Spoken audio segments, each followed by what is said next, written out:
புவி வெப்பமடைவதும் ஒட்டுமொத்த மனித இனத்திற்கே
திருத்தூதர் ரோமையர் எழுதிய திருமுகத்திலிருந்து வாசகம் அதிகாரம் 8 வசனங்கள் 18 23 இக்காலத்தில் நாம் படும் துன்பங்கள் எதிர்காலத்தில் நமக்காக வெளிப்படப் போகிற மாட்சியோடு ஒப்பிட தகுதியற்றவை என நான் எண்ணுகின்றேன். இம்மாட்சியுடன் கடவுளின் மக்கள் வெளிப்படுவதை காண்பதற்காக படைப்பை வேறாவது பார்த்திருக்கிறது. ஏனெனில் படைப்பு பயனற்ற நிலைக்கு உட்பட்டுள்ளது. தானே விரும்பியதால் அப்படி ஆகவில்லை. அதை உட்படுத்தியவரின் விருப்பத்தால் அவ்வாறு ஆயிற்று. எனினும் அது எதிர்நோக்கி இழந்த நிலையில் இல்லை. அது அழிவுக்கு அழைக்கப்பட்டிருக்கும் நிலையிலிருந்து விடுவிக்கப்பட்டு கடவுளின் பிள்ளைக்குரிய பெருமையும் விடுதலையும் தானும் பெற்றுக்கொள்ளும் என்கிற எதிர்நோக்கோடு இருக்கிறது.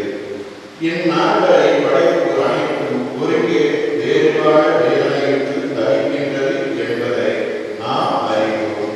படைப்பு மட்டும் அல்லாமல் முதல் கொடையாகிய தூயாவியை பெற்றுக்கொள்ள நாமும் கடவுள் நம்மை தப்பிள்ளையாக்கும் நாளை, அதாவது தம் உடலை விடுவிக்கும் நாளை எதிர்நோக்கி பெருமிச்சு விடுகின்றோம். ஆண்டவரின் அருள்வாக்கு.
அதிகாரம் 6 இறைவசனங்கள் 25 முதல் 30 முடிய. ஆகவே நான் உங்களுக்கு சொல்கிறேன், உயிர் வாழ எதை உண்பது, எதை குடிப்பது என்றோ, உடலுக்கு எதை ஊட்டுவது என்றோ நீங்கள் கவலைப்படாதீர்கள். உணவிடம் உயிரும் உடையிடம் உடலும் வைக்க வேண்டாம். வானத்து மரங்களை நோக்குங்கள், அவை விதைப்பதும் இல்லை, அறுப்பதும் இல்லை, கரங்களை சேர்த்து வைப்பதும் இல்லை. உங்கள் விண்ணகத்தை அவற்றுக்கும் உணவளிக்கிறார். அவற்றை விட நீங்கள் மேலானவர்கள் அனுப்பலாம். கவலைப்படுவதால் உங்களில் எவர்தாவது உயரத்தோடு உணவு கூட்ட முடியும். உடைக்காக நீங்கள் ஏன் கவலைப்படுவீர்கள்? காட்டு மரச்செடிகள் எப்படி வளர்கின்றன என கவனியுங்கள்.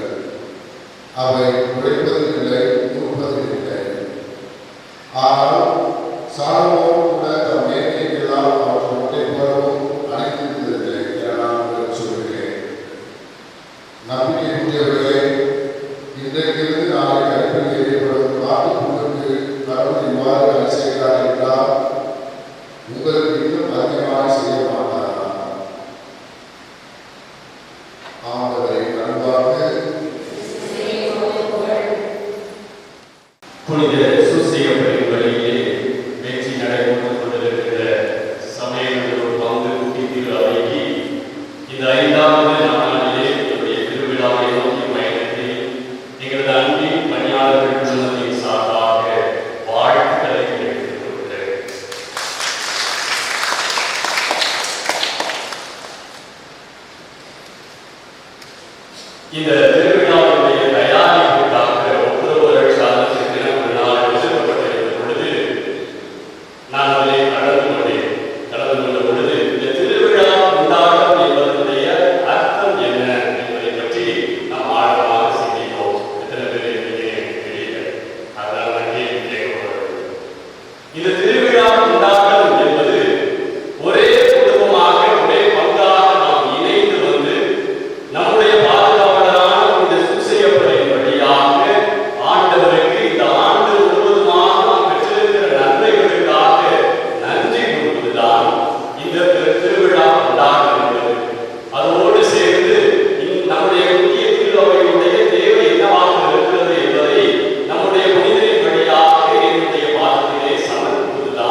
நம்முடைய சூழல் அமைப்பு, நம்முடைய வாழ்வு இயற்கையோடு எவ்வாறு ஒத்ததாக இருக்கிறது என்பதை குறித்து இன்றைய வழிபாட்டு வாசகர்கள் நம்மை சிந்திக்க அழைக்கின்றனர்.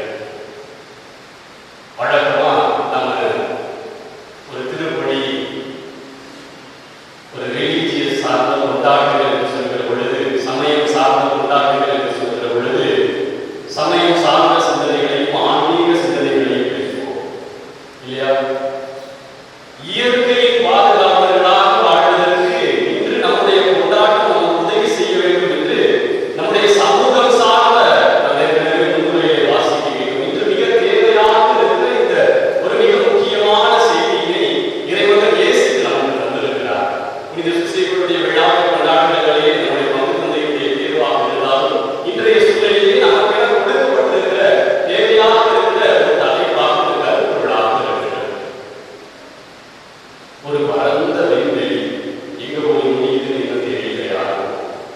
அதிலே ஒரு ஓரத்துல ஒரு 8 கோள்களை உள்ளடக்கி ஒரு சூரிய குடும்பம். அந்த 8 கோள்கள்ல ஒன்றாவதா இருக்கிற பூமிங்கிற ஒரு சின்ன கோள்.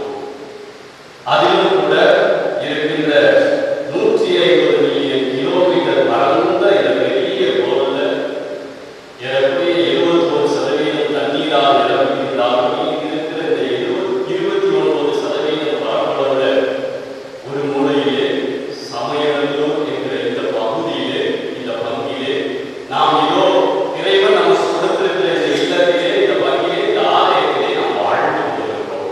சிந்தித்து பாருங்கள். ஒருவேளை ஒரு ட்ரோன் விட்டு நம்ம மேல வந்து நம்முடைய வாழ்க்கை என்பது என்ன அப்படின்னு யோசிச்சு பார்த்தா ஒரு சின்ன எறும்பை விட ஒரு தூசி அளவான வாழ்க்கை நம்முடைய வாழ்க்கை. அப்படியானால் இறைவனுடைய படைப்பு என்பது எப்படிப்பட்ட ஒரு மிகப்பெரிய படைப்பாக இருக்கிறது. ஆனால் இந்த சிறிய தூசியும் கூட இறைவன் ஒரு நாளும் மறப்பதில்லை.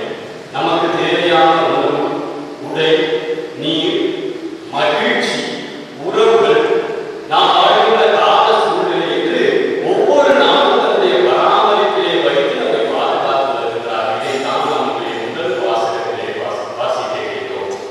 இறைவன் கடவுள் எவ்வாறாக இந்த உலகை படைத்தார் என்பதையும், அதிலே மனிதர்களாக நம்மை எவ்வாறு உருவாக்கினார், அவருடைய நாசிகளில் ஊத என்று நாம் வாசிக்க கேட்டோம். ஆனால் இன்று நம்முடைய ஒரு சிறு உடலினுடைய செயல்பாடுகளை சிந்தித்து பாருங்கள். இந்த கண்ணுக்கு எவ்வளவு பவர் இருக்குது பார்க்கிறது. இன்னைக்கு கேமராவில் என்னெல்லாமோ மாற்றி பார்க்கணும், நல்ல படம் தெரியும் அப்படிங்கிறார். ஆனால் நம்முடைய கண் எவ்வளவு தூரத்தை பார்க்கிறது, எவ்வளவு தெளிவாக பார்க்கிறது. நம்முடைய உடலுக்குள்ளே சென்று வருகிற காற்று எவ்வளவு பெரிய அதிசயம். உள்ளே சென்று உயிரை தாண்டி வெளியே வருகிறது. நாம் உண்கின்ற உணவு ஒரு பெரிய தொழிற்சாலையை உள்ளே நடந்து கொண்டிருக்கிறது. எவ்வாறு செழிக்க வேண்டும், எப்படிப்பட்ட ஆற்றல் நமக்கு கிடைக்க வேண்டும், அதை கொண்டு நம்முடைய உடலின் கைகளையும் கால்களையும் எவ்வாறு இயக்க வேண்டும் என்று சொல்லி நம்முடைய உடலே ஒரு பெரிய அதிசயமாக இருக்கிறது. இறைவன் இவ்வாறாக நம்மை ஒவ்வொரு நாளும் ஒரு சிறு குசியான நம்மை இவ்வாறு வழிநடத்தி வருகிறார் என்றால் இன்று இந்த நவநாளிலே நமக்கு கொடுக்கப்பட்டிருக்கிற இந்த வாய்ப்பு ஒரு பெரிய வாய்ப்பு.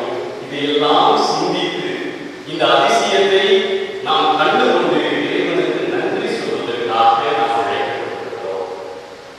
இறைவனுக்கு நாம் நன்றி சொல்கிற இதே வேளையிலே இன்றைய நற்செய்தியின் வழியாக அவர் நமக்கு தருகிற செய்தி, முதல் செய்தி, இதோ உன்னை படைத்து இப்படிப்பட்ட ஒரு சூழலிலே உனக்கு தேவையான எல்லாவற்றையும் கொடுத்து பராமரித்து வருகிறேன் என்றால் உன்னுடைய வாழ்விலே நான் உன்னோடு இருக்கிறேன் என்பதை கண்டுகொள்ளுங்கள் என்கிற செய்தியை தருகிறார்.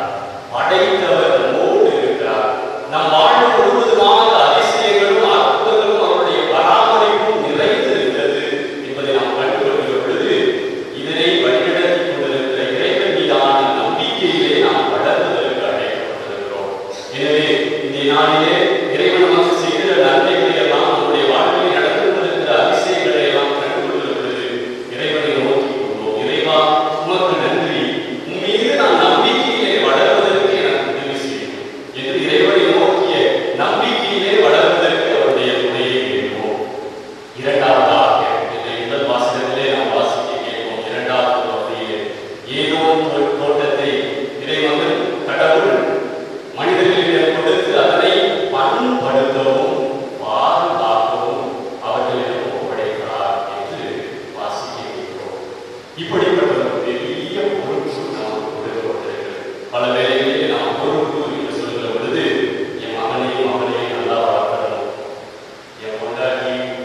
இயற்கையை பராமரிப்பது என்பது என்றால் என்ன என்கிற பொழுது, இயற்கையினுடைய விதிமுறைகளை சரியாக புரிந்து கொண்டு அதனை கடைபிடித்து வாழ்வதும், உயிரினங்களுக்கு இடையே இருக்கிற சமசீர் நிலையை குறைக்காமல் இருப்பதும் தான் இயற்கையை பராமரிப்பது என்று அவர் குறிப்பிடுகிறார்.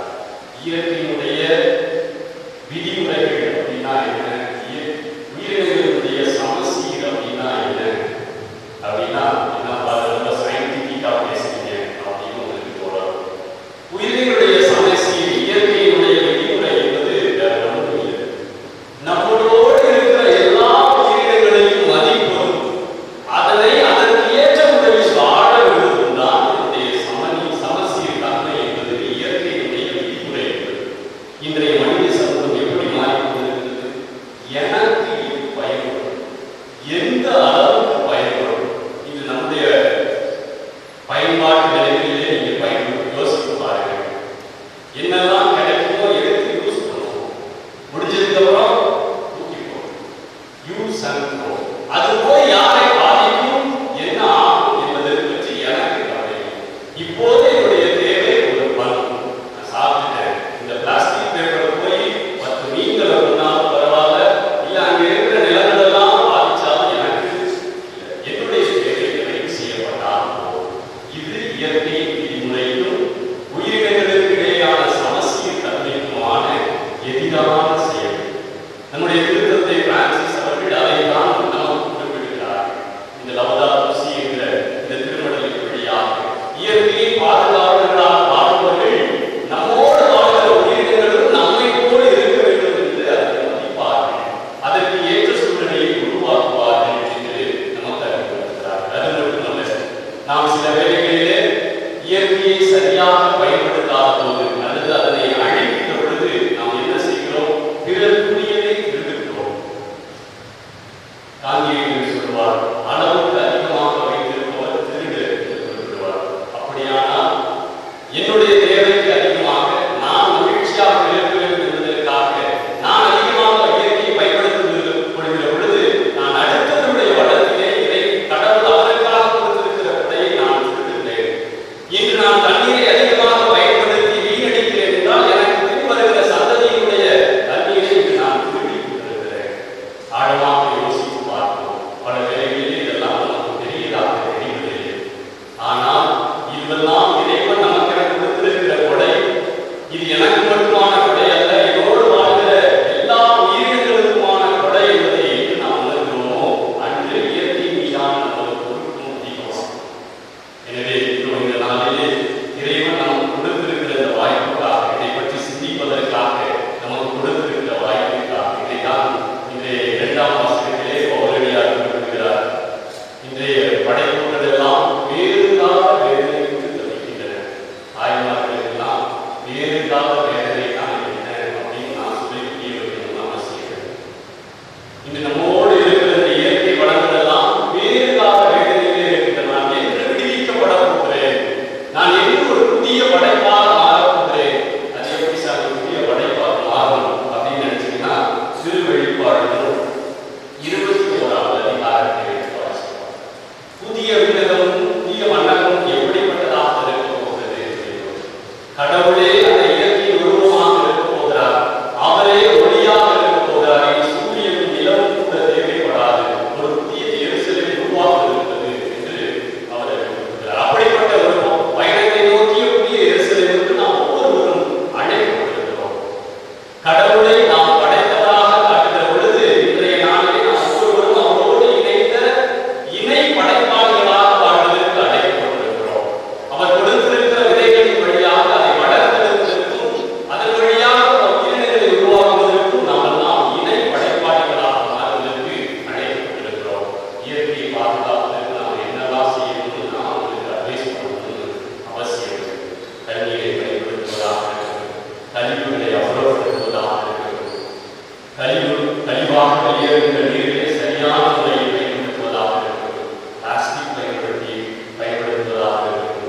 என்ன செய்ய வேண்டும் என்று நாம் பல வேளைகளில் நாமே கேட்டுக்கொண்டே இருக்கிறோம். எதுவும் நாம் புதுசாக சொல்லணும்னு அவசியம் இல்லை. ஆனால் நாம் செய்ய வேண்டியது என்ன? நாம் கொடுக்க வேண்டிய நம்முடைய பொருள், நாம் போட வேண்டிய நம்முடைய செயல்பாடு.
இன்றைய நற்செய்தி இயேசு காட்டிய காட்டுப்புல்லைப் போலவும் வானத்து பறவைகளைப் போலவும் இந்த பூமி என்றும் அழகோடும் வளத்தோடும் இருக்கவும் எமது பிள்ளைகளுக்கு ஒரு நச்சுத்தன்மையற்ற தூய்மையான காற்றையும் நீரையும் விட்டுச் செல்லவும் எங்களுக்கு அருள் புரிய இறைவா உம்மை மன்றாடுகிறோம்.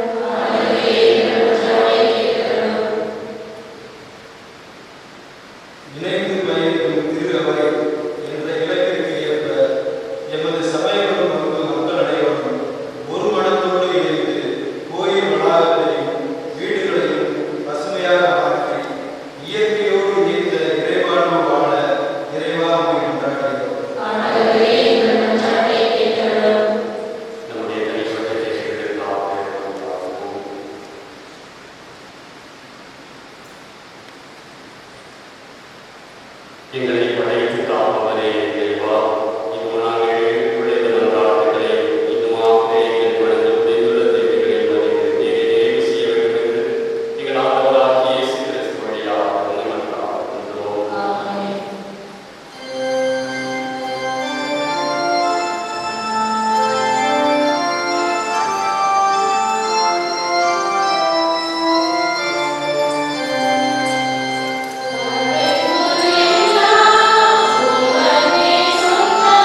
ஆண்டவரே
Amen.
நம்முடைய பகுதியிலே கடந்த ஒரு ஆண்டாக அதற்கு முன்பு நமக்கு திருப்பதிகள் நிகழ்ச்ச உதவிக்கு அழைப்பதெல்லாம் உதவிக்கு வரக்கூடியவர்கள் அனுப்பினார்கள். அந்த வகையிலே இன்று நாளை செலுத்துவதற்காக அவர்களுக்கு நாம் அழைக்கப்பட்டோம்.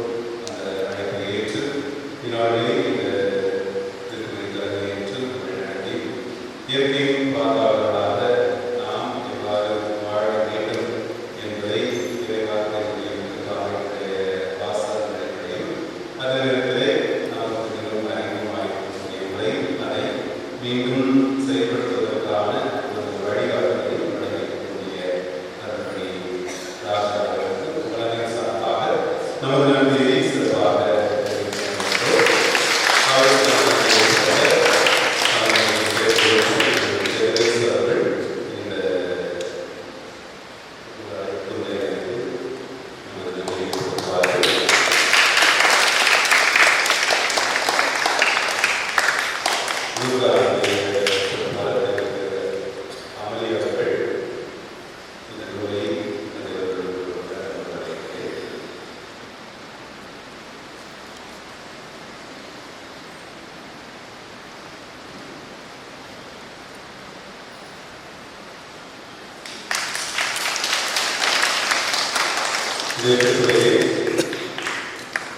நம்மோடு இணைந்து இறைவனை செய்து மகிழ்ச்சியை கொண்டிருக்கக்கூடியவர்கள் சுசைத்தோட்டம் சிறப்பு பள்ளியுடைய அந்த குழுவினுடைய தலைவராகவும் அந்த பள்ளியினுடைய இயக்குநராகவும் சிறப்பாக செயலாற்றக்கூடியவர்கள் பல ஆண்டுகளாக அந்த மையம் செயலாற்றினாலும் கூட இவர் பொறுப்பேற்றது அந்த ஈர்ப்பு மிக சிறப்பாக வெளிப்படையாக தெரிவித்து வருகிறது.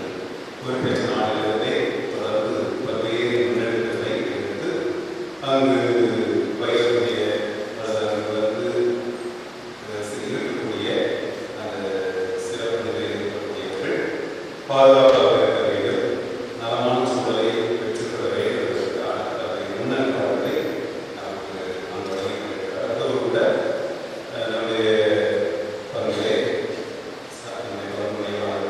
பிள்ளைகளிலே திருப்பதி நிறைவேற்றுவதற்கான தேர்தல் அப்பொழுதுதான் உதவி கிடைக்கும்போது உடனடியாகவோ அல்லது அவர் குழுமத்தில் இருக்கக்கூடிய அனுப்பியாளர்கள் அனுப்பி நமக்கு ஒரு சிறப்பு நிலைகளை உதவி செய்திருக்கிறார்கள். அவை நாளிலே இந்த திருப்பதி கொண்டாட்டத்தோடு பங்கேற்று செலுத்தக்கூடிய நூறுக்கு பழனி சார்பாக நன்றியை வாழ்த்து செய்திருக்கிறோம்.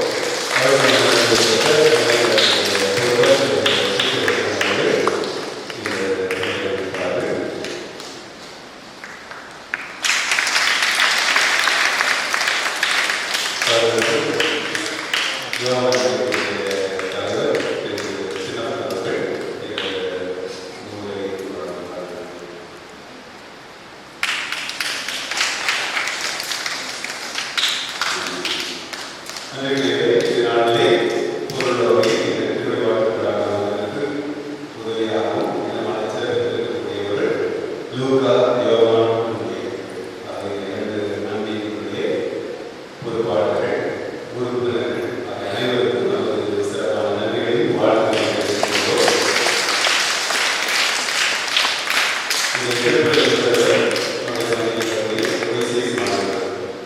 அவர்கள் கலை நிகழ்ச்சிகளாக நடைபெறுகிறது.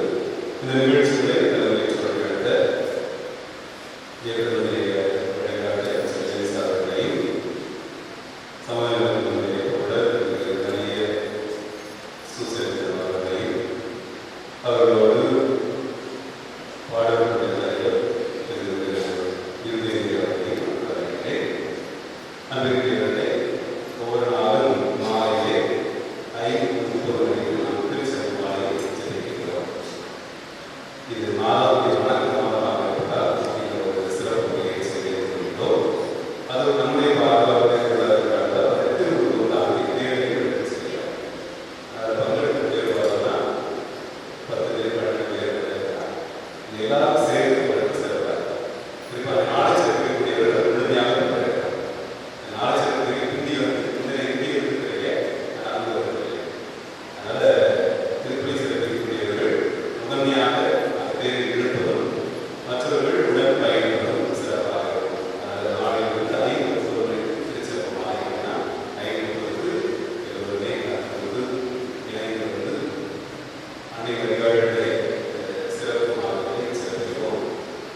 நம்முடைய பாரம்பரிய திருவிழாவை சிறப்பாக கொண்டாடுவதற்கு செயலாற்றி வருகிறேன். நாளை இளையாட்சிக்குரிய உடல் நிறுவலை எடுத்தே நாம் செய்கிறோம். நாளை மாலை 9 மணிக்கு திருச்செல்வாவை அதை தொடர்ந்து திருவிழா திருவிழாக்கள் ஆரம்ப திருவிழாவை தலைமை சொல்லிவிட நம்முடைய வகை முன்னாள் உதவி பணியாளர்கள் தற்போது நம்முடைய 11 மணிகளில் படிக்கக்கூடிய முதல்வர் நாம் அழைக்கப்பட்டவர்கள் நம்முடைய 11 மணிகளில் படிக்கக்கூடிய துறை முதல்வர் கிறிஸ்டியன் மாணவர்கள் நமக்காக நாளை வந்து ஒரு நிகழ்ச்சி ரெடிப்பாக நமக்காக இறைவன் சொல்லியிருக்கிறார்கள். நாளை